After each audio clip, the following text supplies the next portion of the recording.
जी नमस्कार साथियों।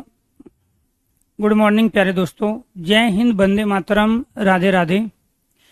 आज की जो हमारी क्लास है उसमें लेंगे एक नया ग्रुप, क्योंकि कल आपने कारक वाला टॉपिक अपना कंप्लीट कर लिया है। उससे पहले आप लोगों ने समास वाले टॉपिक को पढ़ा। तो जो नया ग्रुप है हमारा, उस नए ग्रुप के अंतर्गत जो टॉपिक होंगे वो रहेंगे वाक्य, वाच्य, काल, वर्ती और पक्ष।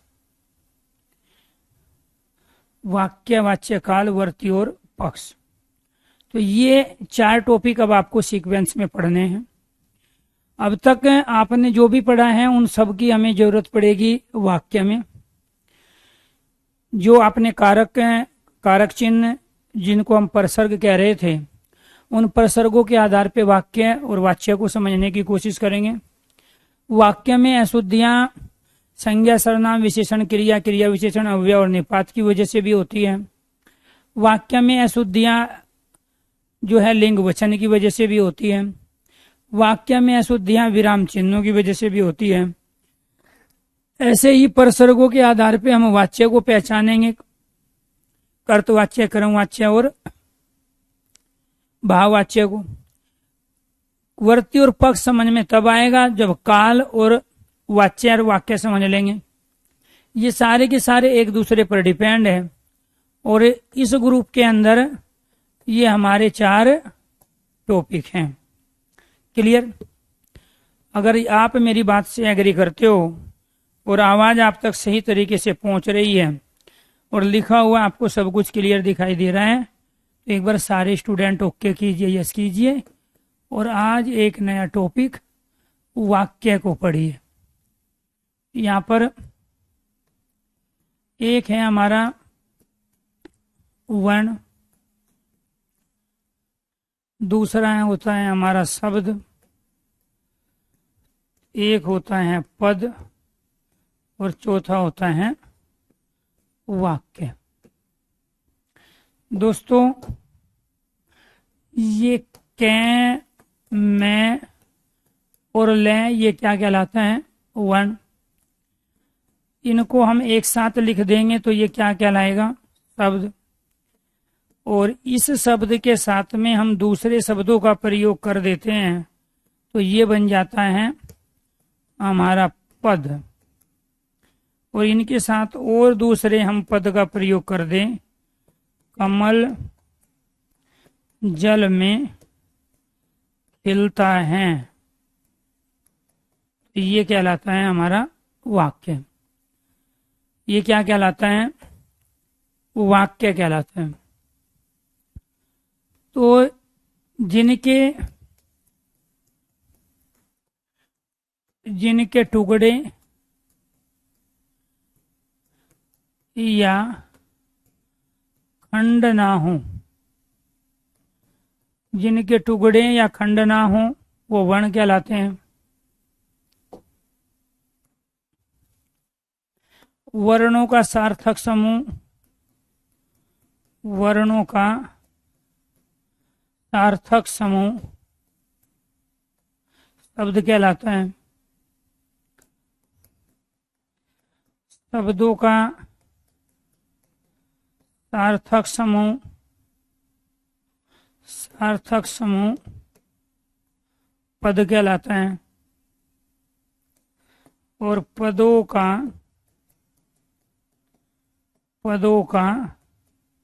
सार्थक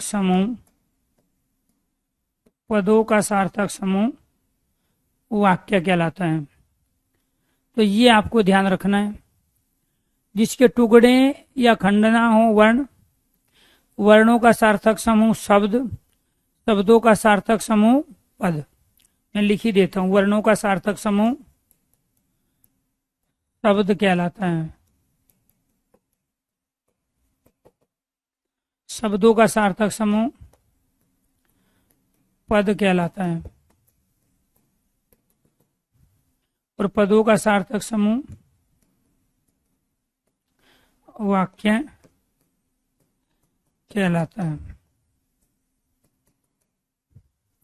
ये कै मैं ले जब तक अकेले अलग अलग हैं तब तक ये वर्ण है।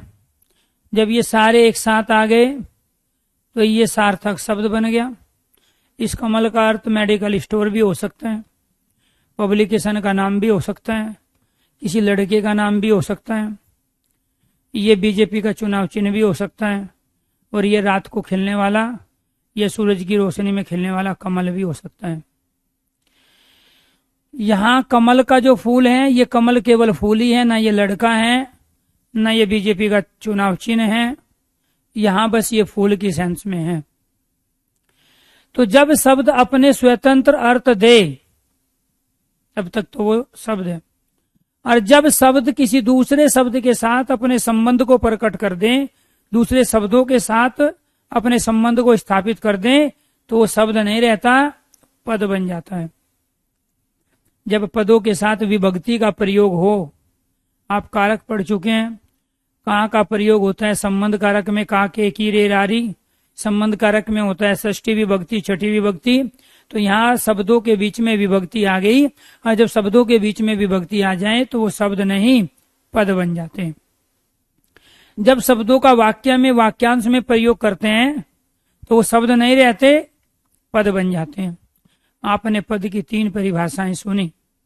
एक तो जिन शब्दों का हम वाक्य या वाक्यांश में प्रयोग करें वो शब्द नहीं रहते, वो पद बन जाते हैं। दूसरा, जब शब्दों के साथ विभक्ति का प्रयोग कर ले, कारक चिन्हों का प्रयोग कर ले, तो वो शब्द नहीं रहते, पद बन जाते हैं। और तीसरा, जब शब्द अपना स्वतंत्र अर्थ खो देता हो, किसी परपद से वो अपने अर्थ को प्रकट करता हो, तो उस समय भी वो पद कहलाता है। और पदों के सार्थक समूह को हम क्या कहते हैं? वाक्य। अगर दोस्तों मैं यहां पर ये कह दूं, यहां अगर मैं इसका प्रयोग करूं कि जल कमल में खिलता है, तो ये अशुद्ध वाक्य हुआ। ये कौन सा वाक्य हुआ? ये अशुद्ध वाक्य हुआ। ये अशुद्ध वाक्य क्यों हुआ? क्योंकि ये पदों का सार्थक समूह नहीं है। ये अशुद्ध वाक्य क्यों नहीं हुआ? क्योंकि ये पदों का सार्थक समूह नहीं है। दूसरा, अगर मैं यहां इस शब्द का प्रयोग करूं तो ये निरर्थक शब्द है। ये क्या है? निरर्थक शब्द। मैंने पहले ले को ले लिया यहां पे, फिर मैंने मैं को ले लिया यहां पे, फिर मैंने कै को ले लिया यहां पे। तो यही कारण है कि बार बार बार बार हम यहां सार्थक सार्थक सार्थक शब्द का प्रयोग कर रहे हैं। तो केवल पदों का सार्थक समूह ही वाक्य कहलाता है, पदों का समूह वाक्य नहीं कहलाता।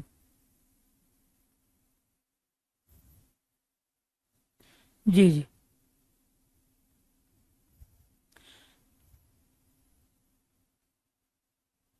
हाँ, आदर्श का भी अपना डाउट है। कॉन्टेक्ट नंबर मैंने दे दिया है, अब इनके डाउट क्लियर नहीं हो रहे। तो समस्या यही है कि 7 बजे से लेके 2 बजे तक कंटिन्यू पढ़ाओ, बिना ब्रेक के, बिना नाश्ता किए। ठीक है, जो 5 मिनट आपसे ले लेता हूँ कभी कभी, समझ लो उसमें खाना खा रहा हूँ, नाश्ता कर रहा हूँ। 5 मिनट में आप में से कितने खाना खा लेते हैं, कितने नाश्ता कर लेते हैं, तो शायद आपकी स्पीड मेरे से ज़्यादा अच्छा होगी।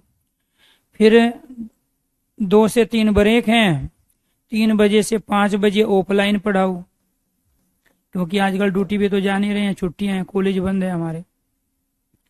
फिर शाम को फिर खड़े हो जाओ 8 बजे से लेके, कई बार रणनीति देनी होती है, 10:30 बजे तक 2 यूट्यूब चैनल पे पढ़ाओ, कलेक्शन दरबार पे और हिंदी भाई अरुण सर चैनल पे। अब जो आदमी 7 बजे से लेके रात के 10 बजे तक क्लास ले रहा है, तो उसको थोड़ा बहुत पीडीएफ भी देखनी पड़ती होगी कि कहीं गलत तो नहीं बन गई हो। उसकी शादी भी हो चुकी है, उसकी एक बीवी भी है, 2 बच्चे भी हैं, उनको भी टाइम चाहिए होता है, माँ बाप भी है, और घर की जिम्मेदारी अकेले मेरे ऊपर ही है, तो वो भी एक जिम्मेदारी निभानी है। फिर चूंकि आपको नंबर दे दिया गया है और वो नंबर है 9891550539, एक और नंबर दिया है 9891466333। और जब आपको नंबर दे दिया है, ये आपका अधिकार है कि अरुण सर को आपकी बातों का जवाब देना पड़ेगा। अगर अरुण सर आपकी बातों का जवाब नहीं देंगे तो अरुण सर को जड़ से उखाड़ देंगे। जैसे गदर मूवी में सनी देओल ने हैंडपंप को उखाड़ दिया था। अगर अरुण सर जवाब नहीं देंगे तो अरुण सर अच्छे आदमी नहीं है। अरुण सर अगर आपका फोन नहीं उठाएंगे तो अरुण सर से निकम्मा आदमी कोई नहीं है धरती, क्योंकि आपको तो नंबर मिल गया है। आपका नंबर मिलना ही आपके पास, ये आपका अधिकार है कि अरुण सर आपके हो गए। अरुण सर के शरीर की रजिस्ट्री, अरुण सर के दिमाग की रजिस्ट्री, अरुण सर के टाइम की रजिस्ट्री, सब कुछ आपका हो गया, क्योंकि अरुण सर तो बिक गए, क्योंकि अरुण सर ने नंबर दे दिया आपको। और जब अरुण सर ने नंबर दे दिया तो अरुण सर को आपने खरीद लिया। अब जो चाहोगे, जैसे रिमोट चलाओगे अरुण सर ऐसे चलेंगे। ये आजकल आ रहे हैं ना नए नए ड्रोन उड़ा रहे हैं ना लोग, अरुण सर का नंबर आपके पास है। अरुण सर को जितना भी ऊपर चाहो इतना उड़ाओ, जितना नीचे चाहो उतना उड़ाओ, अपना बटन दबाते रहो। ये सब अरुण सर को मशीन बना लो तुम। अगर अरुण सर धरती पे नहीं आते, या धरती पे भी आते, टीचर नहीं बनते, तो आप फार्म थोड़े ही भरते, आप तो फिर मोदी के पीए होते। ठीक है, अरुण सर से सब कुछ चल रहा है। जब अरुण सर बताते हैं तब तो बात माना मत करो, जब अरुण सर पढ़ाते हैं तब मत पढ़ा करो। और फिर बोलते हो सर जी डाउट बन रहे हैं हमारे तो, और डाउट आप क्लियर करते नहीं हो। ये डाउट तो तब तक बनेंगे जब तक आप जिंदा हो, तब तक बनेंगे, बशर्ते आप अपने अंदर वो मैच्योरिटी ले आओ। ठीक है, जो मैच्योरिटी एक शिक्षक बनने के लिए आपको चाहिए। यही है, ये लो। अब श्वेता देखो, श्वेता ये कह रही है सर जी आप इतना बेइज्जती मत किया करो। अरे मैं तो आपको समझा रहा हूं, बेइज्जती नहीं कर रहा हूं। इसमें बेइज्जती का कौन सा शब्द था भाई? कोई इतना दूर बैठ के 500 किलोमीटर 1000 किलोमीटर दूर बैठ के कैसे बेइज्जती कर देगा, ये बताइए आप। ठीक, तो आप तो कुछ भी चीज जो है ना, हर चीज को अपने हिसाब से सोचते हो। जो आपने मान लिया, जो आपने कह दिया वो सही, जो दूसरा कह रहा है वो सब गलत है। तो मैं ये कहना चाह रहा हूं, कुल मिला के बात ये, मैं हेल्प करना चाहता हूं। हर कोई आपकी हेल्प करना चाहता है। आपके जो सगे संबंधी है जो आपका भला चाहते हैं वो सब आपकी हेल्प करना चाहते हैं, लेकिन आपकी शर्तों पे नहीं, आपकी शर्तों पे हेल्प करना नहीं चाहते हैं। आप हेल्प भी मांग रहे हो दूसरे से और वो भी अपनी शर्तों पे मांग रहे हो, ये तो न्याय नहीं हुआ, ये तो अन्याय हुआ, पाप हो गया ये। क्लियर? तो इसीलिए जितने भी टीचर हैं सारे हेल्प करना चाहते हैं आपकी। हम भी चाहते हैं आपका सिलेक्शन हो, क्योंकि उसमें गर्व हमें है कि हमसे पढ़ के कोई स्टूडेंट सिलेक्शन लेता है तो उसमें सम्मान हमारा है, उसमें हमारी जो ये पढ़ाई है इसकी कामयाबी है, इसकी इज्जत है। हम भी चाहते हैं, हम आपको नाराज करना नहीं चाहते हैं, आपको हर्ट करना नहीं चाहते हैं, आपको दुख देना नहीं चाहते हैं, आपको पीड़ा में तो बिल्कुल भी देखना नहीं चाहते हैं।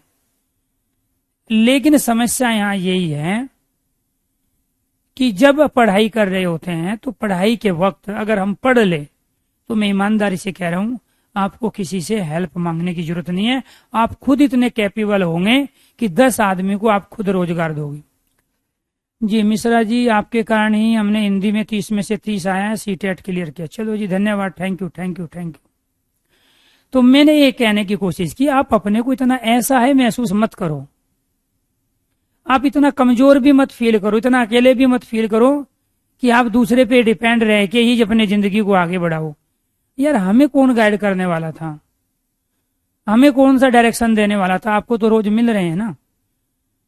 हमारे टाइम पे कौन हमारे घर में ऐसा था जो पीएचडी किया हुआ था और वो हमें लेके आगे बढ़ रहा? आप कुछ संघर्ष झेलो, ये संघर्ष आपको मांझेंगे, निखारेंगे। ये जो डाउट बन रहे हैं इनसे परेशान मत हो, इनको इकट्ठा कर लो, लेकिन समय के साथ साथ ये चीजें अपने आप दूर होती चली जाएगी। क्योंकि जो चीज आप तुरंत हल चाहते हो ना, वो मेरी मजबूरी है, मेरी छोड़ो बाकी लोगों की भी मजबूरी है। ठीक, जब आप नौकरी में चले जाओगे और घर की जिम्मेदारियों के साथ होंगे, कुछ एक्स्ट्रा आप कर रहे होंगे, तो आपकी भी खुद इस तरह स्थिति होगी। अब मैं ये जो मैंने बताया ना अपना शेड्यूल, मैं अपने आप को इसलिए धन्य मानता हूं कि मैं रोज इस शेड्यूल में जीता हूं।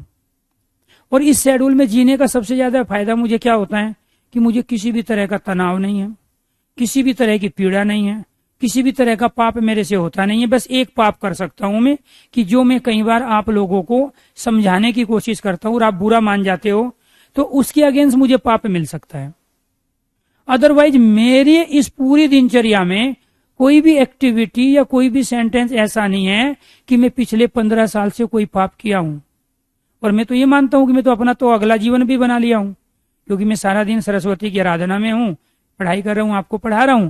तो मुझे तो गलत काम करने का, गलत सोचने का, गाली देने का या बाकी दूसरे बुरे कर्म करने का मौका ही नहीं मिल रहा है। तो मेरे तो कर्म सारे अच्छे हुए ना। इसलिए मैं आपसे भी चाहता हूं कि आप भी अच्छे कर्म करो, अपने आप को बिजी करो। ठीक है, बिजी होना अपने आप में बहुत सारी समस्याओं का स्वतः हल है। तो इसलिए मेरी मजबूरी है, आप उस मजबूरी को समझो। ठीक है, मैं आपका फोन रिसीव इसलिए नहीं कर पाता हूं, रिस्पॉन्स इसलिए नहीं, कोशिश करता हूं। आपकी तरह ये नंबर कई लाख बच्चों पे गया हुआ है। मेरे फोन में अभी भी अगर मैं चेक करूं तो रोज का 800 से 8000 से लेके 10,000 तक की चैट पड़ी रहती है। कई बार खुद मुझे वो लगाना होता है, समस्या समझो, क्योंकि जरूरी है बताना आप लोगों को, पढ़ा तो हम रोज देते हैं आपको।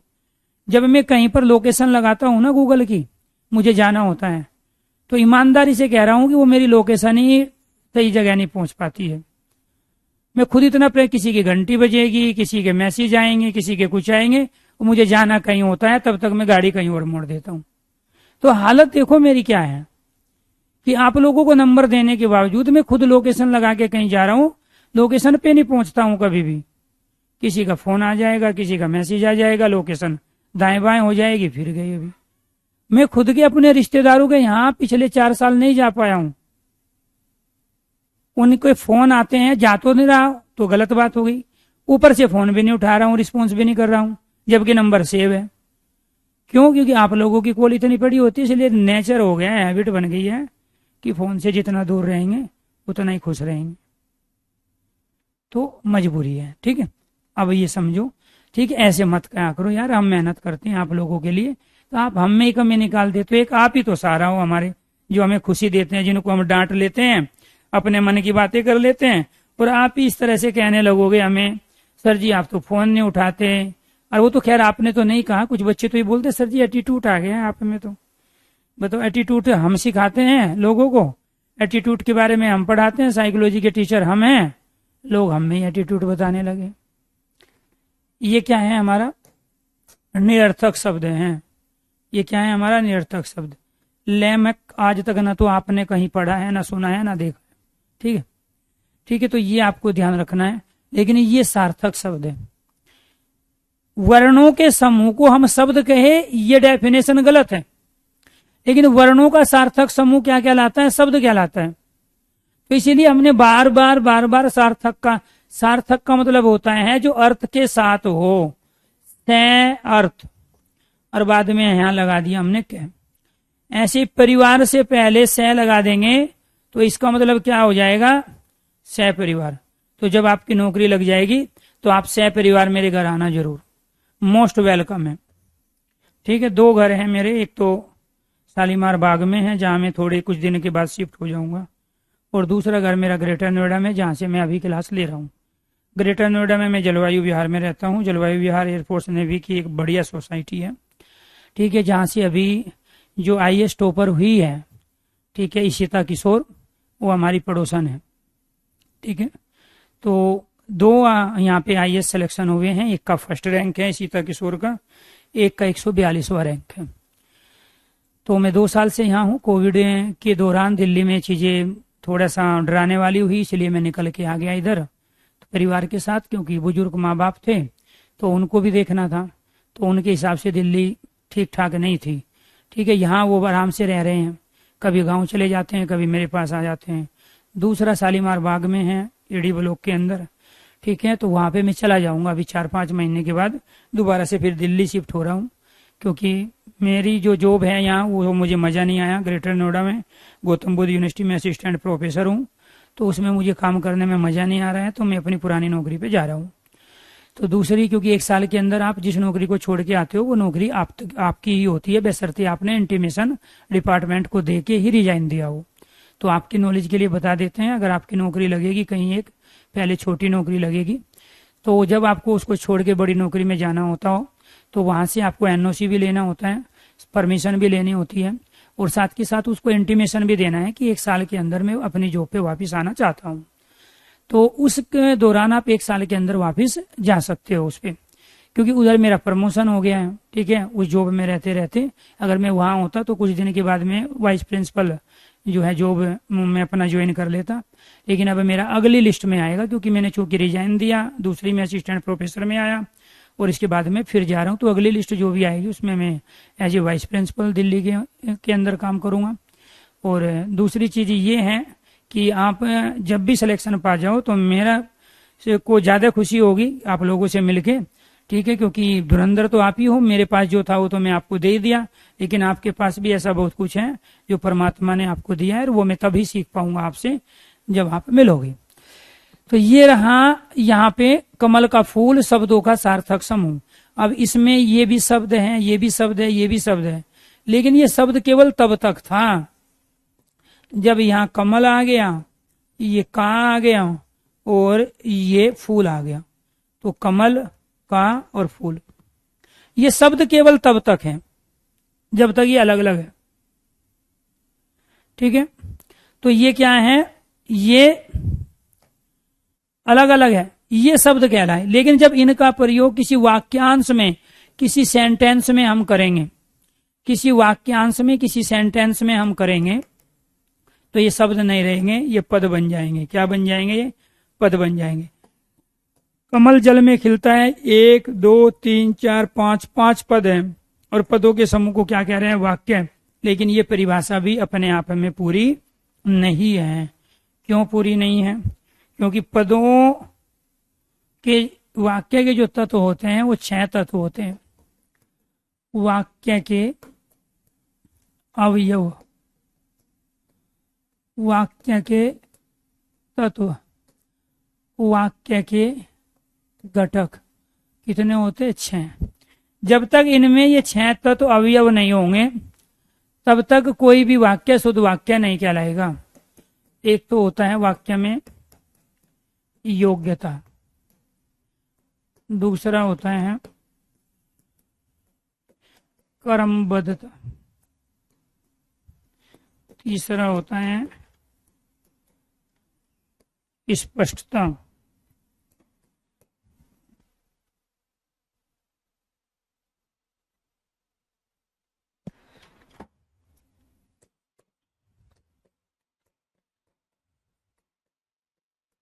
सन्निधि, 5वां है आकांक्षा, और 6ठा है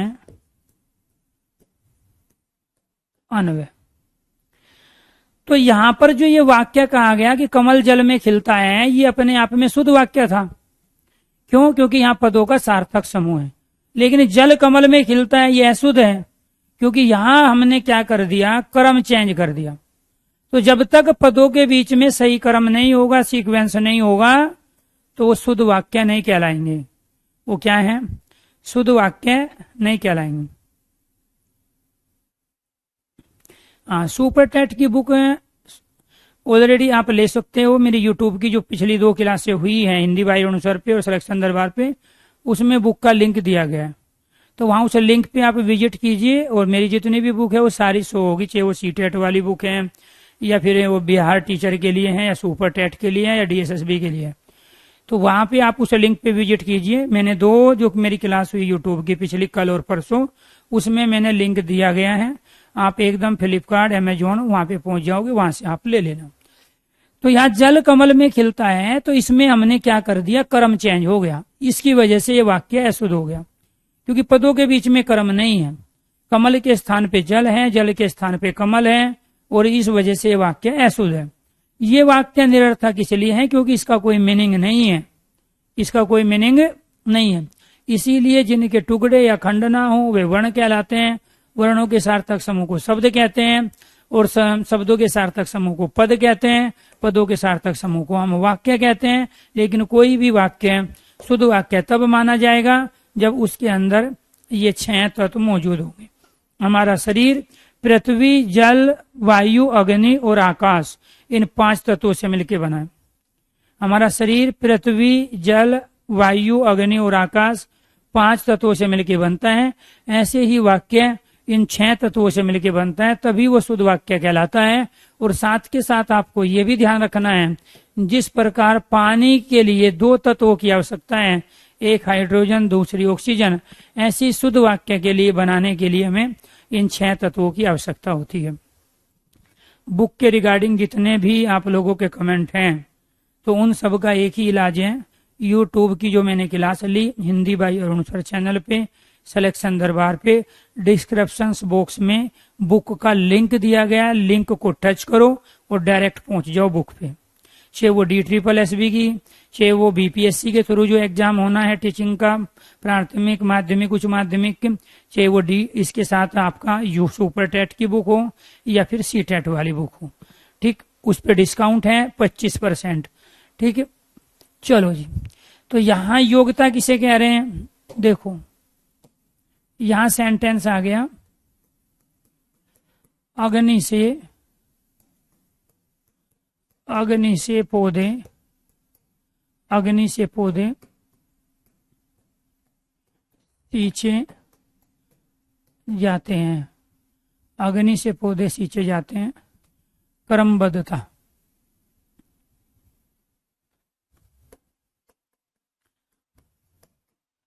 हाथियों ने दौड़ में घोड़ों को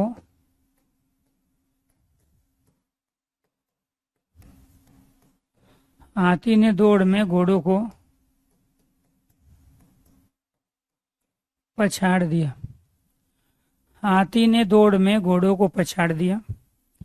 स्पष्टता,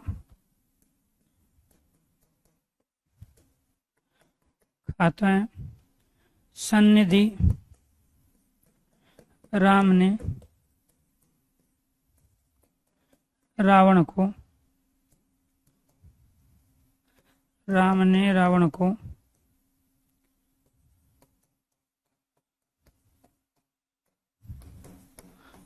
बाण से मारा। आकांक्षा,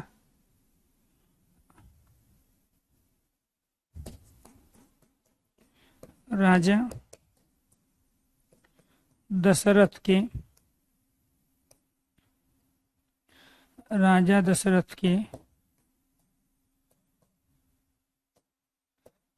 4 थे। अन्वय, जाता है स्कूल वह। आपसे 3 तरीके के यहाँ क्वेश्चन पूछे जाएंगे। एक तो पूछा जाएगा कि वाक्य के अवयव, तत्व, घटक अर्थात एलिमेंट्स कितने होते हैं, तो आप कहोगे 6। कौन कौन से होते हैं? योग्यता, क्रमबद्धता, स्पष्टता, सन्निधि, आकांक्षा और अन्वय। योग्यता किसे कहते हैं? जब पदों के बीच में उनको अर्थ निकालने की जो सामर्थ्य होती है उसको कहते हैं योग्यता। क्रमबद्धता कहते हैं पदों के सीक्वेंस को। स्पष्टता कहते हैं पदों की क्लियरिटी को किस सेंस में प्रयोग किया। सन्निधि कहते हैं पदों का पास पास होना, अत्यंत निकट होना। आकांक्षा कहते हैं पदों के बीच की इच्छा की पूर्ति को। आकांक्षा मतलब इच्छा। अन्वय कहते हैं कर्ता कर्ता के स्थान पे, कर्म कर्म के स्थान पे और क्रिया क्रिया के स्थान पे होना ही अन्वय कहलाता है। क्वेश्चन नंबर 1, वाक्य के कितने तत्व है? 6। निम्नलिखित में से कौन सा वाक्य का तत्व है? राइट आंसर हो गया इन 6 में से जो भी है। निम्नलिखित में से कौन सा वाक्य के तत्वों के अंतर्गत नहीं आता? इन 6 के अलावा जो भी आ जाए वाक्य के तत्वों के अंदर नहीं आता। निम्नलिखित में से कौन सा अशुद्ध वाक्य है? ये सारे के सारे अशुद्ध वाक्य हैं। निम्नलिखित में से वाक्य की अशुद्धि का कारण क्या है? अग्नि से पौधे सींचे जाते हैं, ये वाक्य अशुद्ध है, इसकी अशुद्धि का कारण बताइए। ऑप्शन 1 योग्यता, ऑप्शन 2 क्रमबद्धता, ऑप्शन 3 स्पष्टता, ऑप्शन 4 सन्निधि। राइट आंसर है योग्यता। क्यों? क्योंकि यहाँ अग्नि में सींचने की योग्यता नहीं है, अग्नि में जलाने की योग्यता है। तो यहाँ योग्यता न होने की वजह से पदों के बीच में ये वाक्य अशुद्ध वाक्य कहलाया। यहाँ ये सारे के सारे वाक्य अशुद्ध हैं। शुद्ध और अशुद्ध वाक्य भी पूछा जाता है। क्लियर? क्रमबद्धता, हाथियों ने दौड़ में घोड़ों को पछाड़ दिया। तो यहाँ हाथियों के स्थान पर घोड़े, घोड़े के स्थान पर हाथियों का प्रयोग कर दिया, सीक्वेंस नहीं है। अगर घोड़े को 3 पैर होंगे, 1 पैर नहीं भी होगा, घोड़ा लंगड़ा भी होगा, तो कभी हाथियों से दौड़ में हार नहीं सकते। यहाँ तो पछाड़ने की बात है। तो इसलिए सेंटेंस क्या होना चाहिए? जल से, पानी से पौधे सींचे जाते हैं, शुद्ध वाक्य। घोड़ों ने दौड़ में हाथियों को पछाड़ दिया, शुद्ध वाक्य। अब खाता है, आप क्या कहोगे? आम खाता है, ठीक है, रोटी खाता है, फल खाता है। मैं कहूंगा पंजाब नेशनल बैंक का खाता है, स्टेट बैंक का खाता है, यूनियन बैंक का खाता है, एक्सिस बैंक का खाता है।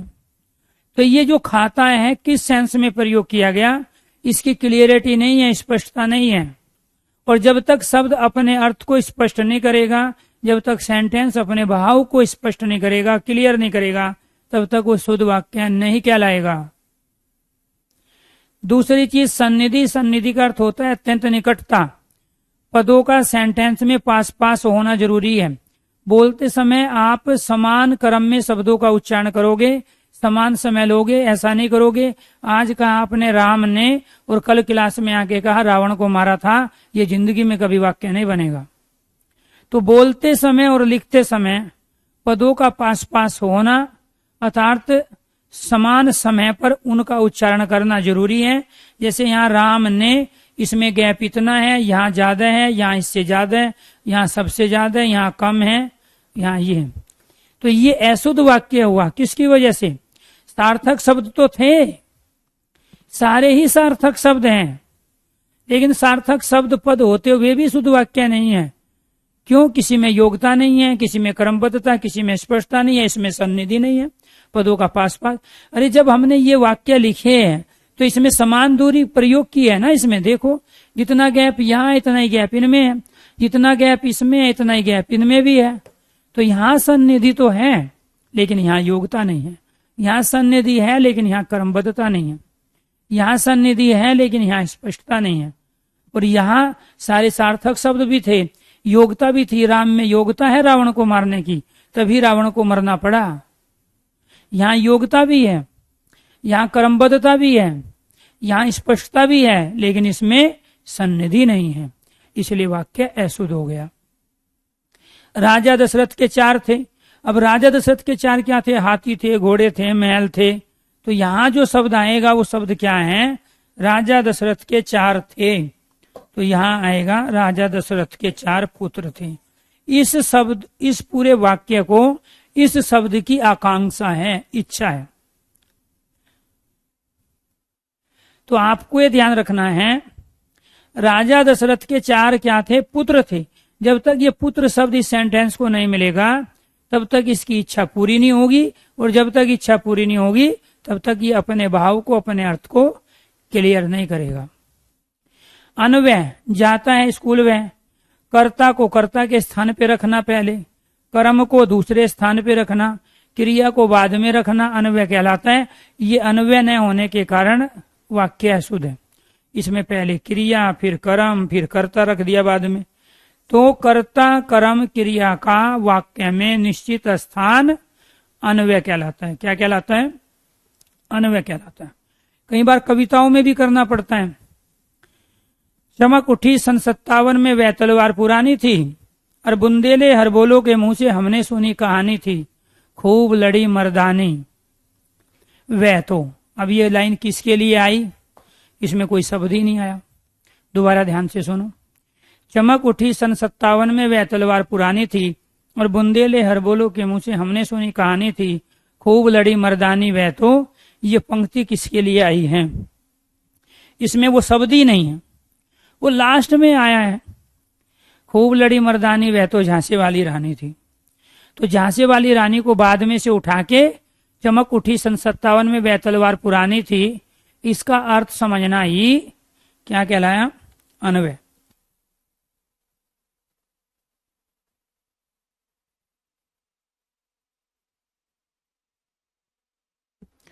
क्लियर?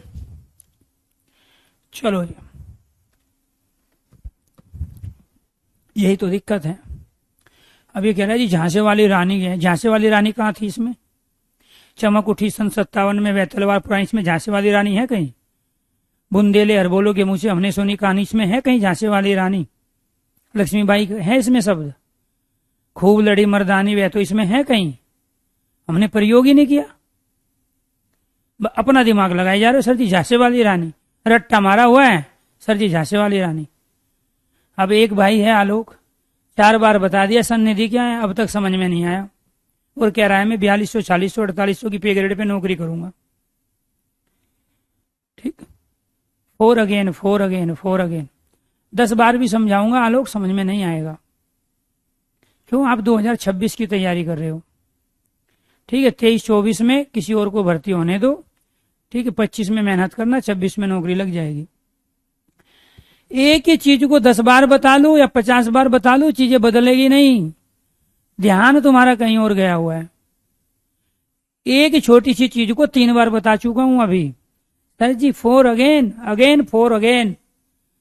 ये तो गाने सुन रहे हो, मजा आ गया गाने में। सर जी एक बार और सुना दो। ठीक है, पढ़ाई के दौरान भी अगर फोकस ना हो पाए तो फिर दिक्कत यही है। तैयारी करोगे 4200, 4600, 4800 पे ग्रेड की, और फिर कहते हो सर जी आप तो बेइज्जती करते हो। काम ही तुम ऐसा करते हो।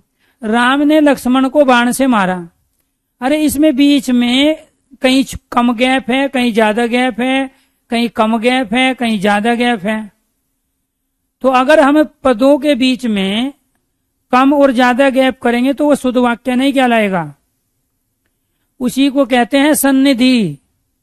सन्निधि मतलब अत्यंत निकटता।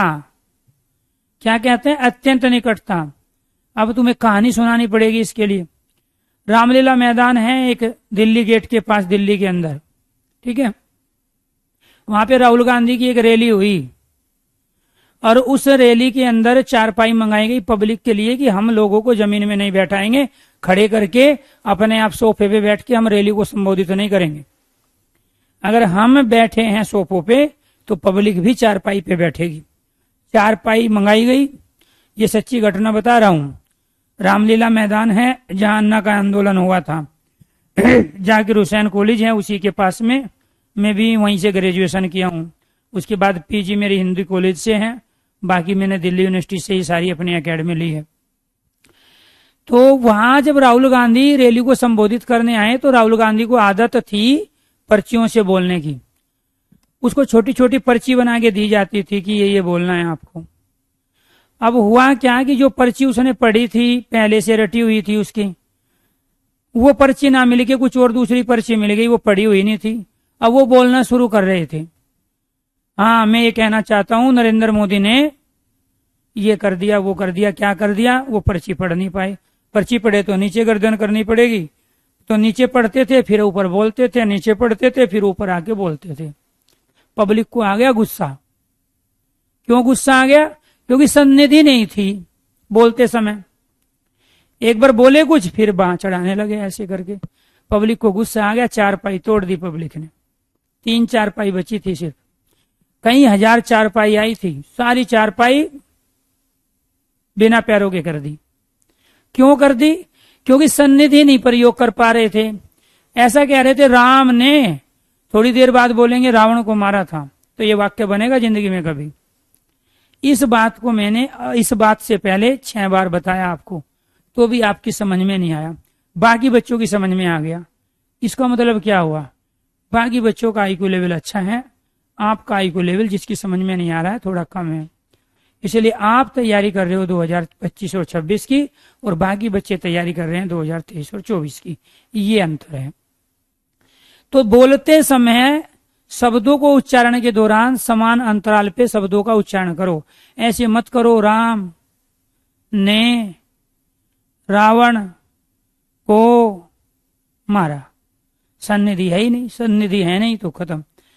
तो ये क्या है, तो कर्ता कर्म क्रिया का उचित स्थान पे होना क्या कहलाता है, अन्वय। तो ये सारे के सारे वाक्य अशुद्ध थे, गलत वाक्य थे, ठीक है। और इनमें अशुद्धता का कारण था योग्यता, कर्मबद्धता, स्पष्टता, सन्निधि और अन्वय। क्वेश्चन कैसे पूछे जाएंगे मैं बता चुका हूं। अगर यहां तक 99% बच्चों को समझ में आ गया तो एक बार सारे स्टूडेंट ओके कीजिए, यस कीजिए, क्योंकि 1% को तो मैं भी चाहता हूं कि वो एक बैच और खरीदें और फिर दोबारा से तैयारी करें। चलो जी, यहाँ पे क्या है, अगर 99% बच्चों को समझ में आ गया है तो एक बार सारे स्टूडेंट ओके कीजिए, यस कीजिए। इसके बाद है वाक्य के भेद, वाक्य के अंग करेंगे पहले। वाक्य के अंग, भाग। वाक्य के 2 भाग होते हैं। मेरी बात का बुरा मत माना करो, आपको लाइन पे लाने के लिए, आपको सही तरीके से पढ़ाने के लिए मैं ऐसा करता हूं जानबूझ के। अदरवाइज आपसे पाप लेके मुझे क्या मिलेगा। वाक्य के अंग और भाग कितने होते हैं, 2। उद्देश्य, मैं उन टीचरों में नहीं हूं जो आपको देवता बना के पढ़ाते हैं, ठीक है। मैं उन टीचरों में से नहीं हूं जिनको आप पेमेंट करते ही 999 रुपया का आप खरीद लेते हो, ठीक। मैं उन टीचरों में से नहीं हूं जिसका भोंपू जहां से दबाए और वो बजने लगे, ठीक है। मैं अपने शौक के लिए पढ़ाता हूं, और जितने जैसे मैं पढ़ाता हूं उससे मैं कई हजार बच्चों को टीचर बना चुका हूं। तो इसलिए मैं आपका अपना तरीका बदलना नहीं चाहता हूं, क्योंकि ये तरीका जो मैं इस्तेमाल कर चुका हूं पिछले 15 सालों में, इससे बच्चों को फायदा हुआ है। और ऐसा कई हजार बच्चे जिनका सिलेक्शन हुआ है वो ऐसा बताते हैं, सर जी हमारे अंदर ये दिक्कत थी, लेकिन आपकी जो बातें थी, जो बुरी बुरी कड़वी कड़वी बातें आप बोलते थे कि आपका सिलेक्शन 2026 में होगा, ठीक है, वही हमें हर्ट कर जाता था। और हम मेहनत करते थे कि कहीं सर तो सही नहीं कह रहे हैं, कि कभी हमारा लेवल ही ना हो, क्योंकि आप तो अलग अलग घर में बैठ के, अलग अलग जगह बैठ के 500,000 किलोमीटर की दूरी पे पढ़ रहे हो। आपको पता ही नहीं कि दूसरे बच्चे की तैयारी कितनी हो चुकी है, आपको पता ही नहीं कौन बच्चा कितना आपसे एडवांस चल रहा है, क्योंकि कंपटीशन तो आपको सबको एक साथ ही देना है, क्योंकि एक बैच है, एक ही साथ सारे बच्चे बैठेंगे। सिलेक्शन सबका होना नहीं है, ये भी कड़वा सच है। तो सिलेक्शन उन्हीं का होगा जो अलर्ट मोड में पढ़ेंगे। एक महानुभाव और हैं, उसका कमेंट भी मैं पढ़ रहा हूँ।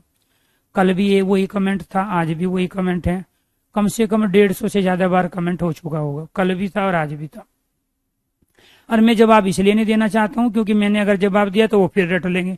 लाइफ में एक बार पहले रट चुके हैं, दोबारा से फिर रट लेंगे, क्योंकि वो चीजें आगे आएगी। तो मैं सोच रहा हूँ कि उसको टॉपिक के आधार पर ही मैं जवाब दूं, और दे दनादन अपना नाम बोलूंगा तो बुरा मान जाएंगे कि मेरा नाम बोल के मेरी बेइज्जती कर दे। और फिर ये कहते हो सर जी हमारे जो पूर्वज थे ना वो बंदर थे, बंदर। आपके पूर्वज हो सकते हैं बंदर, मेरे तो बिल्कुल नहीं थे। मेरे पूर्वज तो मेरे जैसे थे, क्योंकि आप बंदरों जैसी हरकत करते हो, इसलिए आप सही कहते हो कि आपके पूर्वज बंदर थे। ये एक ही कमेंट को 50 और 50 से ज्यादा बार करना, ये बंदर की प्रवृत्ति होती है। एक ही काम को अगर रिपीट करता है सबसे ज्यादा बार तो बंदर करता है, बंदर की प्रजाति में ये चीजें पाई जाती है। तो इस तरह से चीजों को देखकर अंग्रेजों ने इतिहास में ये लिखवा दिया और साइंस में साबित करवा दिया कि हमारे पूर्वज बंदर थे। लेकिन मैं ये प्रूफ कर सकता हूं कि हमारे पूर्वज हमारे जैसे थे, बंदर नहीं थे। बंदर तो आज भी है। जो बायोलॉजी का सिद्धांत उस समय लगा था 500, 1000, 2000, 3000, 4 साल हजार पहले, तो वो सिद्धांत आज क्यों नहीं अप्लाई हो रहा है? आज भी तो बंदर से इंसान बना दो, चलो एक ही बना दो आप, बाकी को छोड़ो। हमारे देश में करोड़ों बंदर हैं और मेरी 30 साल की एज हो चुकी है, तो मैंने एक भी बंदर को अपनी 30 साल की एज में इंसान बनते हुए नहीं देखा है। लेकिन इंसानों को बंदर बनते हुए जरूर देखा है। क्यों? क्योंकि आपको पढ़ाया गया कि आपके पूर्वज बंदर थे, और वो इसीलिए पढ़ाया गया क्योंकि आप में बंदर के गुण थे।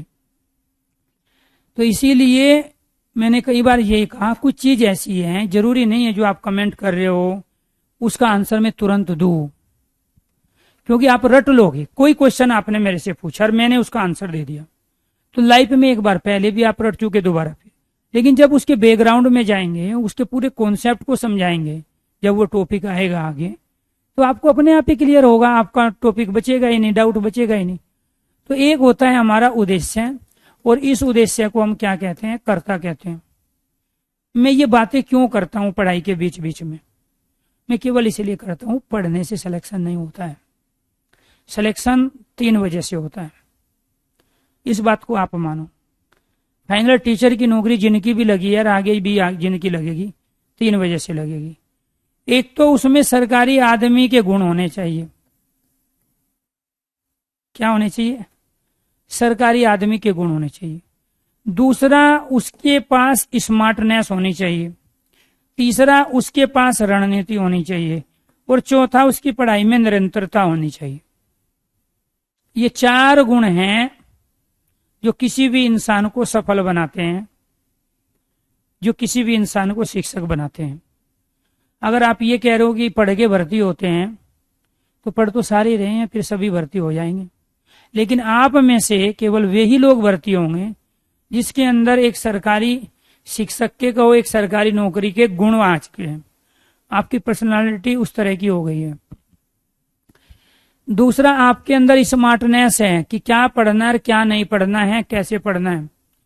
तीसरा क्या है? तीसरा है कि आपकी रणनीति उसके अनुसार होनी चाहिए जो आपका सिलेबस है।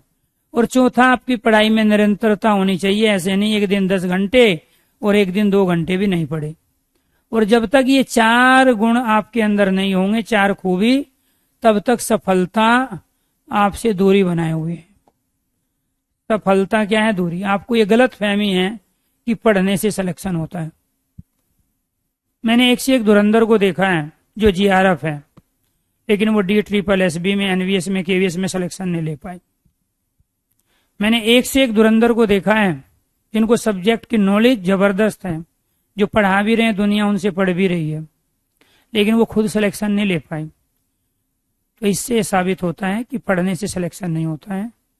सिलेक्शन होता है अपने अंदर उस व्यक्तित्व को लाना, क्योंकि उससे सरस्वती की मेहरबानी होगी। ये ब्रेन हाई फ्रीक्वेंसी में काम करेगा जब आपके अंदर वे गुण होंगे।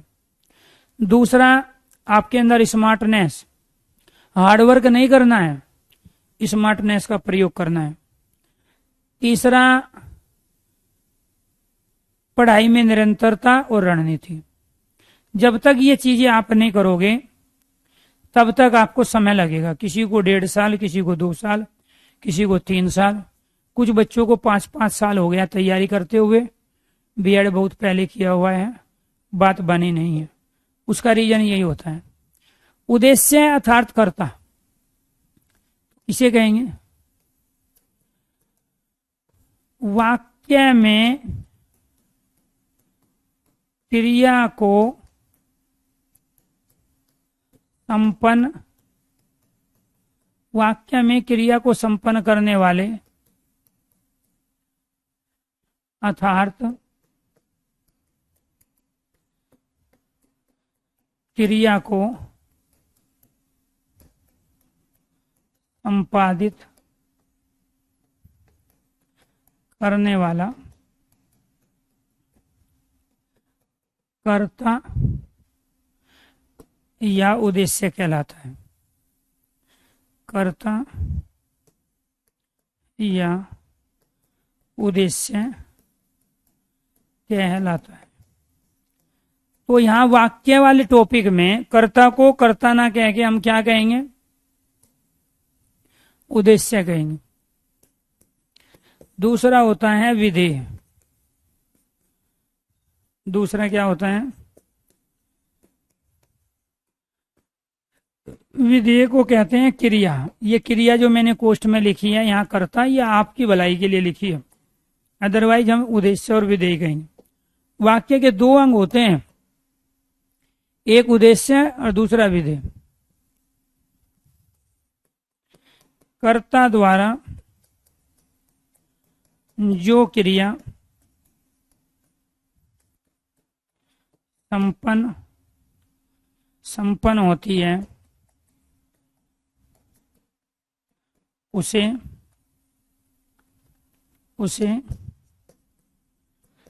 विधेय कहा जाता है, उसे विधेय कहा जाता है। किसी भी वाक्य में दो चीज महत्वपूर्ण होती है, एक कर्ता एक क्रिया, यानी कि एक उद्देश्य और एक क्या है, विधेय। दूसरा, एक होता है विधेय का विस्तार, उद्देश्य का विस्तार। क्या होता है, उद्देश्य का विस्तार, और एक होता है विधेय का विस्तार। क्या होता है, विधेय का विस्तार। उद्देश्य का विस्तार उसे कहते हैं जो शब्द वाक्य में कर्ता के लिए, कर्ता के साथ, जो शब्द वाक्य में कर्ता के लिए कर्ता के साथ प्रयुक्त होते हैं, प्रयुक्त होते हैं अर्थात प्रयोग में लाए जाते हैं, वो क्या कहलाते हैं, उद्देश्य का विस्तार। जो शब्द वाक्य में क्रिया के लिए, क्रिया के लिए, क्रिया के लिए, क्रिया के, क्रिया के लिए, क्रिया के साथ, क्रिया के लिए क्रिया के साथ प्रयुक्त होते हैं। जो शब्द वाक्य में क्रिया के लिए क्रिया के साथ प्रयुक्त होते हैं वो विधेय का विस्तार कहलाते हैं। जैसे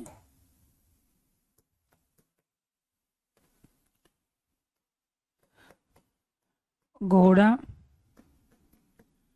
गाड़ी खींचता है। दूसरा, माता पिता पार्क में बैठे।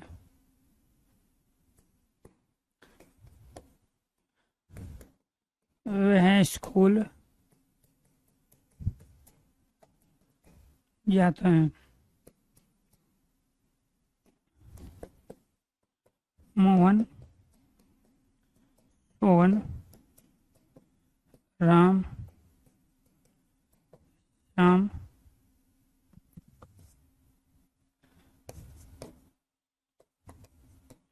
परस्पर खेलते कूदते पढ़ते लिखते हैं। दोस्तों, आपसे यहाँ 3 तरह के प्रश्न पूछे जाएंगे, 2 मिनट लेंगे बस आपकी ओर। तो वो 3 तरह के प्रश्न ये होंगे, एक तो ये दे के आपसे पूछेगा कि ये सरल वाक्य हैं, मिश्र वाक्य हैं या फिर संयुक्त वाक्य हैं, और एक क्वेश्चन पूछेगा कि इसमें बताइए कितने उद्देश्य और कितने विधेय हैं।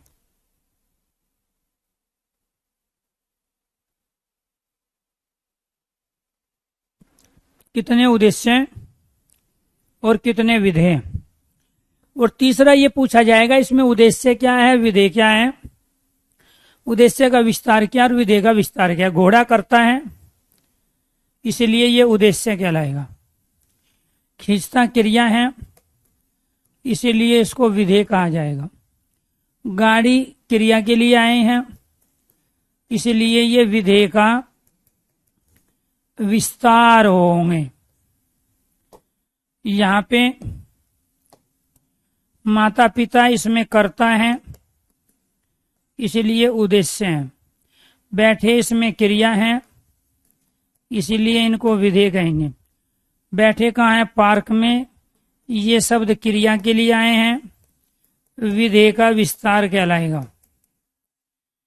वह स्कूल जाता है, वह इसमें कर्ता अर्थात उद्देश्य है, जाता है इसमें विधेय अर्थात क्रिया है, स्कूल में जा रहा है इसलिए क्रिया के लिए शब्द आया तो विधेय का विस्तार कहलाया। यहाँ मोहन सोहन राम श्याम, ये यहाँ से लेके यहाँ तक ये सारे उद्देश्य हैं अर्थात कर्ता। ये खेलते कूदते पढ़ते लिखते, ये सारे के सारे आपके विधेय हैं। और ये परस्पर क्या हो रहा है, खेलना कूदना, परस्पर ये चारों चिपक नहीं रहे हैं। ये शब्द क्रिया के लिए आया है, इसीलिए विधेय का विस्तार है। क्या है, विधेय का विस्तार। फिर आपसे पूछा जाएगा इसमें कितने उद्देश्य कितने विधेय हैं। आप कहोगे एक उद्देश्य, आप क्या कहोगे, एक उद्देश्य एक विधेय। फिर यहाँ कहोगे दो उद्देश्य एक विधेय, यहाँ एक उद्देश्य एक विधेय, और यहाँ चार उद्देश्य दो विधेय। क्योंकि खेलना कूदना संयुक्त क्रिया है तो ये क्रिया एक ही हुई, पढ़ना लिखना संयुक्त क्रिया है, ये भी क्रिया एक ही हुई। तो जब भी दो क्रियाओं के बीच में हाइपन लगा हो, योजक चिन्ह लगा हो, तो संयुक्त क्रिया होती है। संयुक्त क्रिया में दो क्रिया एक साथ शुरू होती है, एक साथ समाप्त होती है, इसलिए ये दो क्रिया हुई। तो ये चार उद्देश्य दो विधेय वाला है, ये एक उद्देश्य एक विधेय वाला है, ये दो उद्देश्य एक विधेय वाला है, ये एक उद्देश्य एक विधेय वाला है। और ये सारे के सारे वाक्य यहाँ से लेके यहाँ तक सब ये कहलाए सरल वाक्य। सरल वाक्य का ही दूसरा नाम होता है साधारण वाक्य, जिसको इंग्लिश में सिंपल सेंटेंस कहते हैं, जो कि आप कल पढ़ोगे। तो यहाँ आपको ध्यान रखना है, सरल वाक्य था साधारण वाक्य वहां होता है जहाँ एक उद्देश्य एक विधेय हो, दो उद्देश्य एक या दो विधेय हो, अनेक उद्देश्य अनेक विधेय हो। तो ये सारे क्या हैं, सरल वाक्य। और ये किसके अंतर्गत आते हैं, वाक्य के जो दो अंग अर्थात भेद हैं। वाक्य के दो अंग भेद क्या है, उद्देश्य और विधेय। कर्ता को उद्देश्य, क्रिया को विधेय कह रहे हैं। सेंटेंस में कर्ता के लिए जो शब्द प्रयोग हो रहे हैं उद्देश्य का विस्तार, क्रिया के लिए जो शब्द आते हैं विधेय का विस्तार। इसी के कुछ और एग्जाम्पल देंगे हम कल दोबारा से, फिर इसको प्रूफ करेंगे और उसके बाद में पढ़ेंगे हम सरल वाक्य, मिश्र वाक्य, संयुक्त वाक्य, वाक्य के रचना के आधार पर तीन भेद। हिंदी भाई अरुण सर चैनल पर क्लास लेना आप सबके लिए बहुत ज्यादा जरूरी है। आज वर्तनी वाला टॉपिक कराएंगे 9:30 बजे शाम को, और वहां से वर्तनी पूछी जाएगी आपके पेपर में। ऐसा कोई पेपर नहीं है टीचिंग का जहां एक क्वेश्चन वर्तनी का ना पूछा जाए। वर्तनी मतलब शुद्ध शब्द और कई बार अशुद्ध शब्द भी पूछे जाते हैं।